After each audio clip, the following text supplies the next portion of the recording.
There's a name you've been carrying. You might have felt it the moment I said that. A name, a face, a conversation that ended badly, or maybe never really ended at all. You weren't looking for it. It just surfaces on its own, the way it always does, the second there's a little room in your day. And there it is again, the one you've never quite been able to set down. Maybe it's a sister you haven't spoken to in years. Maybe it's a friend who said the thing that you can still hear, word for word, even now. Maybe it's someone who's gone, and the ache is that you never got to fix it. Maybe it's closer than that. Someone you live with, someone you raised. And it isn't loud. This weight. That's the strange thing about it. It doesn't announce itself. It lives in your body more than in your mind. It's the little tightening in your stomach when their name comes up at the dinner table. It's the way you go quiet when someone mentions that town, that year, that one holiday. It's a conversation you've rehearsed in your head 500 times. All the things you'd say if you ever got the chance. All the things you wish you'd said back then. You've grown so used to the rehearsing that you'd hardly know who you'd be without it. That is not a small thing to carry. And the people around you, most of them, have no idea you're still carrying it at all. And you've heard, your whole life, that you're supposed to forgive. You've heard it from the pulpit. You've heard it from people who meant well. Maybe you've even said it to yourself, late at night, like a thing you're failing at. Forgive. Let it go. And every time you try, something in you digs in its heels, because it feels like you're being asked to say it didn't matter, to say it was okay. And it wasn't okay. So you carry it. You've carried it so long you barely feel the weight anymore, until something stirs it, and it settles back onto your shoulders, and you realize you never actually put it down. I want you to know something. I'm not here to tell you to try harder. I'm not here to tell you what you've been doing wrong. I've carried things too. I know how heavy a name can be. So stay with me, because there's a word in the Bible, one of the oldest words for forgiveness, and it does not mean what you've been told it means. And when you finally see what it actually says, I think it's going to lift something off of you that you've been holding for a very long time. Because here's what I've come to learn, and what I want to show you. There is one word, one of the very oldest words for forgiveness in the whole Bible, and it has almost nothing to do with what you've been told. It isn't about forgetting. It isn't about deciding the wound was small. It's a word with weight built right into it. A word about something heavy being lifted off and taken away. And once you really see it, I don't think you'll be able to carry that name the same way again. So let's take our time with it. Let's look at it together, slowly, the way you'd turn something over in your hands to catch the light. Here's what I want you to notice before we go anywhere. When you hear the word forgive in English, you probably hear one of three things. You hear forget, pretend it didn't happen. You hear excuse, decide it wasn't that bad after all. Or you hear reconcile, go back, act like nothing's changed, let them right back in. And no wonder you've resisted, because some things did happen. Some things were that bad. And some doors should not simply swing back open. And so the advice never lands, does it? When someone pats your hand and says, "Just let it go," it can feel like they're asking you to betray yourself, like they're asking you to agree that the thing that hurt you was nothing at all. So you smile, and you nod, and you go right on carrying it. Because at least carrying it feels honest. At least it honors that something real happened to you. I understand that completely. I have stood exactly where you're standing, holding something heavy. certain that to set it down would mean pretending it had never weighed a thing. If that's where you are right now, hear me. You are not stubborn, and you are not bad at forgiving. You've simply been handed the wrong picture of what forgiving even is. So let's set that picture down and look at the true one. But here's the thing. The Bible was not written in English, and the word that gets flattened into our little word, forgive, in the original language, it isn't about your memory at all. It isn't about pretending. It's a word about weight, about something heavy being lifted off a back that was never meant to carry it. Let me show you, and I promise you, by the end of this, you're going to hear that word completely differently. Let's go to the 32nd Psalm. It's a song David wrote, most scholars think, after the worst season of his life, after he had done real harm, the kind you can't take back. And he opens it like this: "Blessed is the one whose transgression is forgiven, whose sin is covered." Forgiven, there's our word, and for most of us, it just slides right past. Forgiven. We know what that means. Sins wiped off a list somewhere. This was a man who knew the weight we're talking about from the inside. He had carried guilt so heavy, it changed his own body. And he had also, somewhere in that long life, been wronged and betrayed himself, more than once, by people who were close to him. So he is not writing to you from somewhere above the struggle, like a person who has never once had a sleepless night. He is writing from down inside it, the very way I'm trying to sit inside it with you right now. And out of all of that, out of a life that knew both how it feels to hurt someone and how it feels to be the one who is hurt, this is the first word he reaches for to describe what relief even is. But the Hebrew word underneath forgiven is nasa, and nasa does not mean to forget. It does not mean to overlook. Nasa means to lift, to carry, to pick up and take away. It's the word you'd use for hoisting a heavy load onto your shoulders. It's the word for carrying water up a hill, for lifting a child who can't walk anymore, for picking up a burden and bearing it somewhere else. You know this kind of weight in your own body. Think of the last time you carried too many grocery bags in from the car in a single trip, because you didn't want to make two. The handles cutting into your fingers, your arm aching, your shoulder pulling down. And how you kept going anyway, telling yourself you were almost there. And then you set them down on the counter, and for just a second, your arm floated up all on its own, light as anything, because it had honestly forgotten what it felt like not to be carrying. That floating. That is the word. That is nasa. Not the bags magically never having existed. The bags lifted off. The weight gone. And your own tired arm remembering, all at once, what free feels like. So listen to what David is actually saying. Blessed, happy, relieved, lightened is the one whose sin has been lifted off and carried away. He's not describing a clean ledger.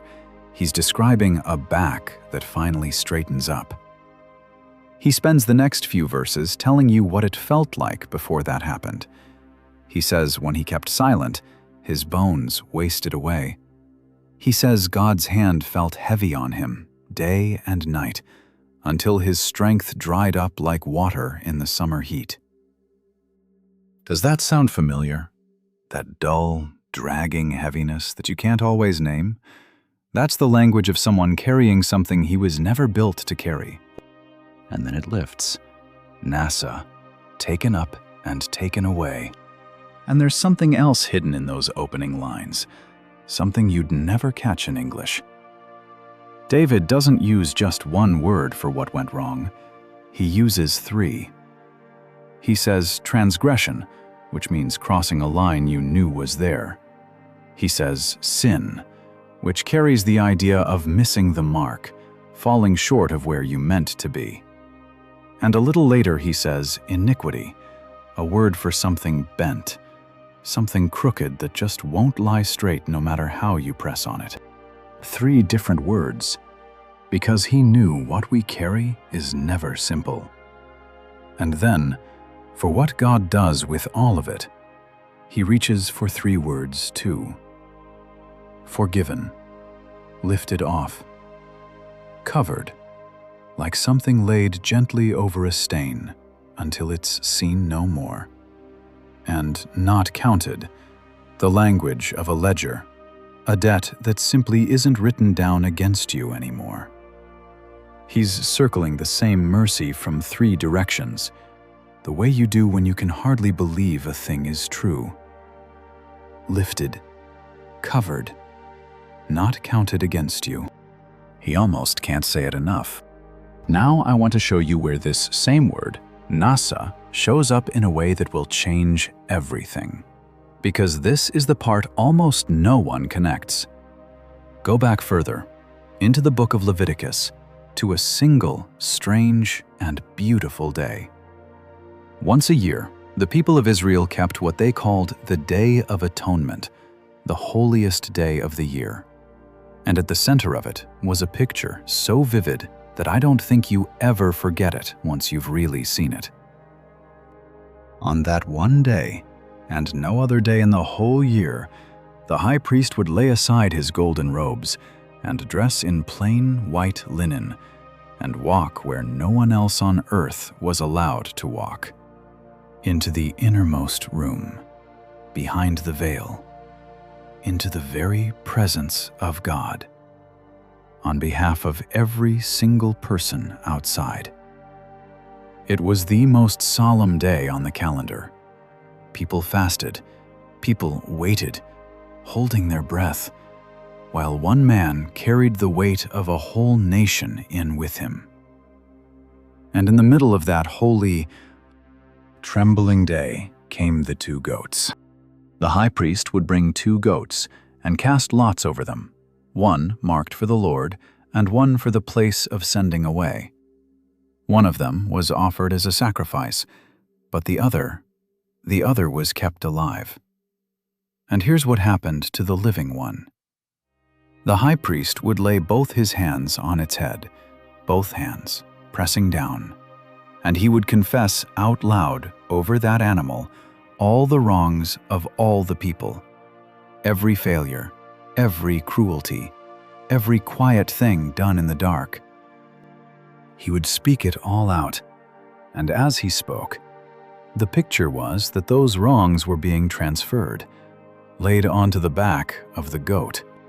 And then they led that goat away, out of the camp, out past the edge of the town, out into the wilderness, into the empty land. And they let it go, and it did not come back. It carried everything away with it, into a place so far off that it could never find its way home. And it was not a short walk. The old accounts tell us a man was chosen ahead of time for this one task, to take that goat by a cord and lead it out, mile after mile, away from everything familiar, until the rooftops of the town were long gone behind him, and there was nothing in any direction but empty, silent land. They say there were resting places set along the route, and that men would walk a little way alongside him and then turn back, one after another. Until at the very end it was only that one man, and the goat, and the wilderness. And there, far past any point of return, he would let it go. He would stand and watch it wander off, smaller and smaller, carrying what could never be brought back. And then he would turn around and walk the long road home empty-handed and light. That was the whole point of him. He came back carrying nothing at all. Picture his hands as he walked home, open, swinging free at his sides, after carrying the weight of a whole nation out into the wild. I wonder when it was that you last walked through your own days with your hands open like that, not gripping anything, not braced for anything, just open and light and free. There's a line in another of David's songs that says, "God removes our wrongs from us as far as the east is from the west." Stop for a moment and feel how far that is. Not as far as the north is from the south, because north and south have ends. You can reach the top of the world and start coming back down the other side, but east and west never meet. You can chase the sunrise around the whole earth and never once arrive at the place where east turns into west. That is how far the picture says the weight gets carried. Not set down nearby, where you might trip over it again next week. Carried off to a distance with no road home. We have an English word for that goat. We call it the scapegoat. But here's what I want you to hear. The verse in Leviticus says, "The goat shall bear on it all their iniquities to a solitary land." Bear, carry.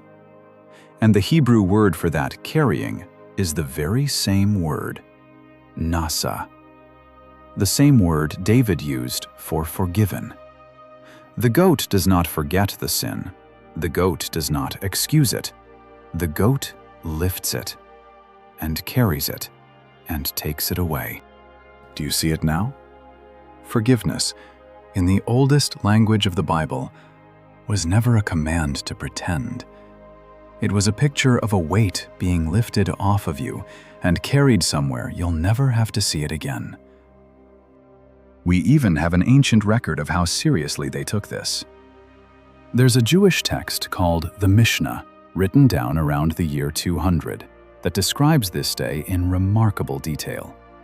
It tells how the priest laid his hands on the goat, the exact words he prayed, how a man was appointed to lead the animal far out into the wilderness. And there's an old tradition recorded in the rabbis' writings. They would tie a strip of crimson wool, a thread dyed deep red. And the story went that when the people were truly forgiven, that red thread would turn white. Red, like a stain you can't get out. White, like it was never there. Whether or not the thread ever truly changed, sit for a moment with what they were aching to say. Forgiveness is not red managed down to a lighter shade of red. Forgiveness is the stain. Gone. And there's one more place that same word turns up, centuries later, in the mouth of the prophet Isaiah. When he wrote about the one who would come and set things right, he said this one would carry our griefs and bear our sorrows. And the word he chose, once again, was nasa. To lift, to take up, to carry away. Across hundreds of years and through different writers, the same picture keeps returning, as if God is being patient with how slow we are to believe it. The weight you carry was always meant to be lifted by someone whose shoulders could actually bear it. And think, just for a moment, about the people standing in the camp on that day, watching the goat grow smaller and smaller against the horizon until it disappeared from sight. Whatever they had done in the year behind them, the sharp words, the broken promises, the things they had hidden even from the people they loved most, they got to watch it walk away from them and not come back. Can you imagine the breath they let out? That long, shaky exhale of someone who has been bracing for a blow that, finally, mercifully, is not going to land. I want you to know that exhale is yours to have right now. It truly is. Now let me give you one more word. Because the New Testament was written in Greek, And the Greek carries the same idea in a way that I think you need right now. When Jesus taught his friends to pray, he taught them to say, "Forgive us our debts, as we forgive our debtors." And the Greek word he used for forgive is aphiemi. And aphiemi means to send away, to release, to let go of your grip on something so completely that it leaves. It's the word you'd use for releasing a prisoner, for canceling a debt, for sending someone out the door. It is almost exactly the picture of that goat walking out into the wilderness and not turning back. So when Jesus tells you to forgive, hear what he is and is not saying. He is not saying, decide it didn't hurt. He is saying, release it. Let it leave your hands. Stop carrying what was never yours to carry. There's even another Greek word the Apostle Paul reaches for in his letter to the Ephesians when he says, "Be kind to one another and forgive each other." That word is built on the Greek word for grace, forgiveness as a gift you hand over, not a feeling you have to manufacture first. And underneath so much of this, in that ancient world, was the picture of a debt. Someone owes you. There's a real account, a real number, and they have not paid it, and maybe they never will. To forgive, in that picture, is to take the page where the debt is written down and tear it across. Not because the debt wasn't real, it was real, every cent of it, but because you've decided you will no longer spend your one life trying to collect on it. You stop being their creditor. You stop standing at the door every single day, waiting for a payment that is not coming. You let them out the door. And here's the part we always miss. You finally get to walk out of that waiting room yourself. If this is starting to loosen something in you, would you do me a small kindness? Subscribe so you can sit with me again. I unpack one of these words every week, slowly, the way we're doing here. I'd love for you to be here. Now, let's bring it home. Let's bring it to that name that came back to you a few minutes ago. Here is what I think you've been believing, maybe without ever saying it out loud. You've believed that if you forgive, you're letting them off. That forgiveness is a gift you hand to the person who hurt you, and since they don't deserve it, since they never even said they were sorry, you can't possibly give it. And so you've kept the weight. You've held the bag. You've decided that carrying it is the only justice you've got left. But look again at what the word actually said. Nasa, to lift off. Aphiemi, to send away. Notice who goes free first in that picture. It isn't the goat. It's the people standing there, watching their burden walk away from them. Forgiveness, in its oldest and truest meaning, was never first about the other person being let off. It was about you being let go. It's the load coming off your shoulders. It's your back straightening up after all these years. You may have heard it said that holding on to resentment is like swallowing poison and waiting for the other person to be harmed by it. There's truth in that, but I think it's even quieter and sadder than that. Holding the weight doesn't punish them at all. Most of the time, they aren't even thinking about it. They're going about their day, they're getting on with their life. You're the one still holding the stone, turning it over and over, while they don't give it a thought. The justice you've been holding out for. The apology you keep waiting on so you can finally set it down. It may never come. It may simply never come. And the word God gives you means you do not have to wait for it. You're allowed to set the weight down before they ever say a single word. You are allowed to go free first. And I want to be so careful with you here, because I know how easily this gets twisted. Setting the weight down is not the same as saying what happened was fine. It is not you being weak, and it is not you being a fool. The wisest, strongest women I have ever known are not the ones who somehow never got hurt. They're the ones who learned, somewhere along the way, that they did not have to keep paying interest on an old wound for the rest of their lives. They set it down. They stayed clear-eyed about who had hurt them and why, and they walked on lighter, with their dignity completely intact. That can be you. And you don't have to do it all at once, and you certainly don't have to do it perfectly. A weight you've carried for 20 years is not going to vanish in a single day, and I am not going to stand here and pretend that it should. You'll set it down and find it right back in your hand by morning. That is not failure. That is simply what it is to be a human being, learning something new and tender and hard. So you set it down again and again. That isn't you doing it wrong. That is you doing it. Maybe right now you're thinking ahead to the holidays and the empty place where a name used to sit at your table. Maybe it's a friendship that just went quiet one year.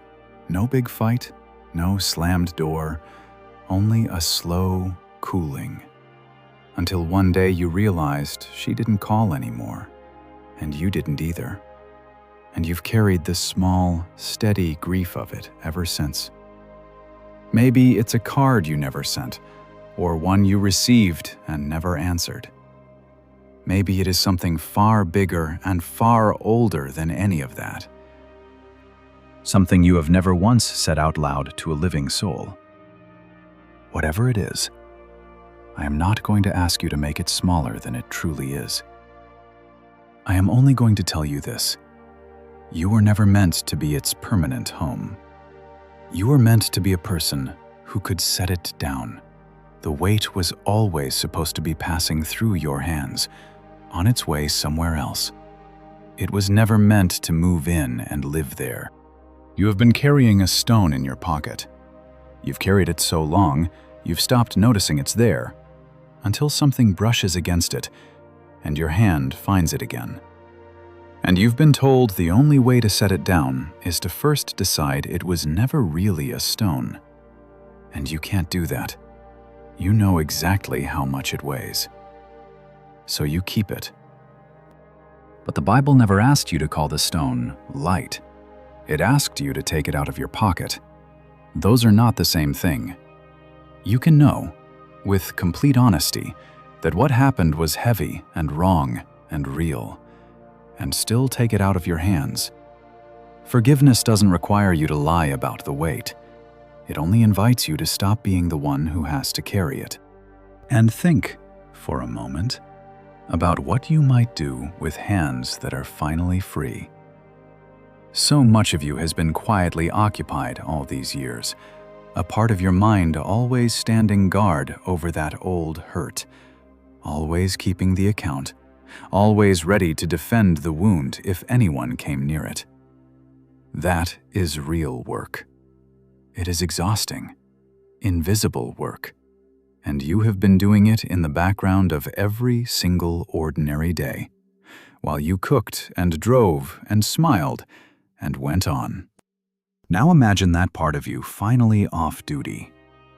Imagine the attention that comes back home to you, the room that opens up inside your own heart, the tenderness you'd suddenly have to spare for the people right in front of you, the ones who never hurt you, the ones who have been quietly waiting for the lighter, freer version of you to come back to them. Setting the weight down is not only a mercy for the person who hurt you, it is a mercy for everyone who gets to be near you afterward. And the first one of them is you. And here's the part I most want you to hear. You are not strong enough to carry it forever, and you were never supposed to be. That dragging tiredness David wrote about, the bones wearing down, the strength drying up, that's what happens when a person carries what's meant for stronger shoulders than ours. The whole picture of that day, the goat walking out into the empty land, was God saying, "You don't have to be the one who hauls this away. Hand it to me. Let me carry it where you'll never have to look at it again." That sister, that friend, that word you can still hear, the person who's gone now, you can set it down, not because it didn't matter, because you have carried it long enough, and you are tired, and there is someone whose shoulders were built for exactly this. So what does this look like today, this week? Not a phone call. Not yet. Don't hear me asking you to march up to that door and fling it open. Forgiveness and reconciliation are not the same thing. Releasing a weight from your own back is not the same as letting someone walk back into your living room. You can set the stone down and still be wise about who you let close. Hear me on that. Here's what I'd invite you to do instead. Sometime this week, when you get a few minutes to yourself, take a small piece of paper. Write down, just for yourself, the weight, the name, or the words, or the thing you've been carrying. Don't dress it up. Don't make it smaller than it is. Write it true. And then, instead of folding it back into your pocket the way you always do something with your hands to set it down. Maybe you lay it in your open palm and pray, simply, "I have carried this long enough. I'm handing it to you to carry now." Maybe you tear the paper. Maybe you just lay it on the table and leave it there, instead of folding it back into your pocket and carrying it on with you. Or, if writing it down feels like too much right now, then just this. Name it out loud. Once. Into the quiet. Say the weight. And then say, "I am not going to carry this right now." And walk on without it for a while, even if you have to do the very same thing again tomorrow. There is no wrong way to begin opening your hand. Some women do it with words. Some do it on their knees. Some do it simply by deciding, quietly, that they are tired of being the one left holding the bag. You will probably not feel different right away. The feelings come last, and they come slow, and that's all right.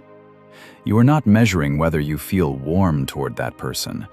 You're practicing one thing only: opening your hand, taking the stone out of your pocket and laying it in stronger hands than yours. And if you pick it back up tomorrow, and you might, you simply set it down again. This is not a single heroic moment. It's 1,000 small releases. Until one ordinary day, you reach into your pocket and find it lighter than you remembered. And please, don't measure yourself against anyone else's timeline. I have known women who set a thing down in a single evening, and women who needed years of evenings, returning to the very same prayer again and again, before it finally stayed down for good. Neither one of them was doing it better than the other. The God who lifts what we carry is not standing over you with a stopwatch. He is the most patient presence you will ever know. He will meet you on the first try, and on the 100th, with exactly the same gentleness, ready to take the weight from you again, however many times you find you've picked it back up. If you've carried a name through this whole video, I gently ask you to do one more thing. Down in the comments, you don't have to tell me who it is. Just tell me this: I'm ready to set it down. That's all. Let it be the first time your hands open. And if you know someone else who's been carrying something heavy for too long, send this to her. Some weights are easier to set down when you know you're not the only one learning how.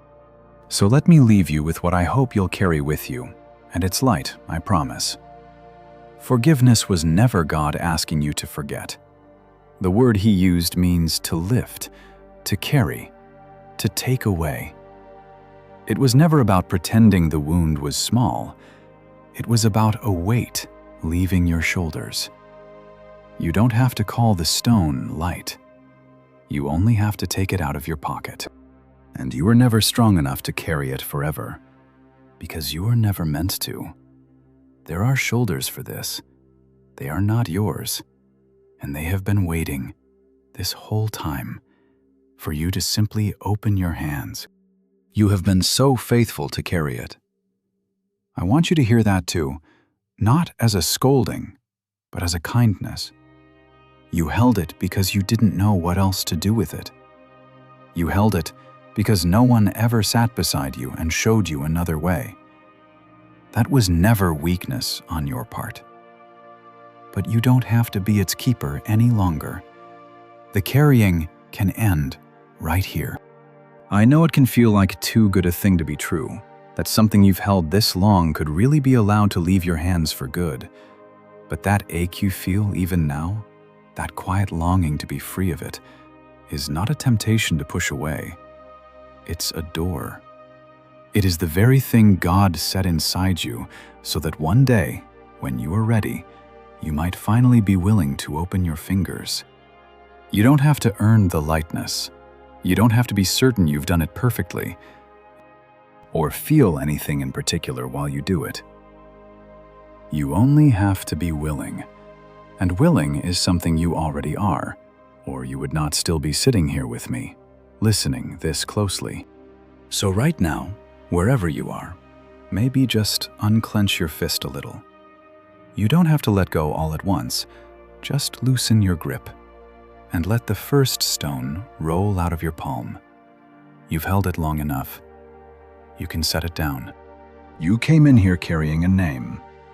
My hope is that you leave carrying a little less of it than you did an hour ago, and that tomorrow, when your hand goes looking for that old stone out of pure habit, you remember there's another way to hold it now. Loosely, or not at all. The same word will be waiting for you tomorrow as it is today. It will be waiting every single day you need it. And may the God who lifts what we cannot carry meet you right where you are, and lighten you, and let you walk on easy. However this finds you, whatever hour it is where you're sitting, go gently. You are lighter than you were. Take good care of yourself, and I'll see you next time.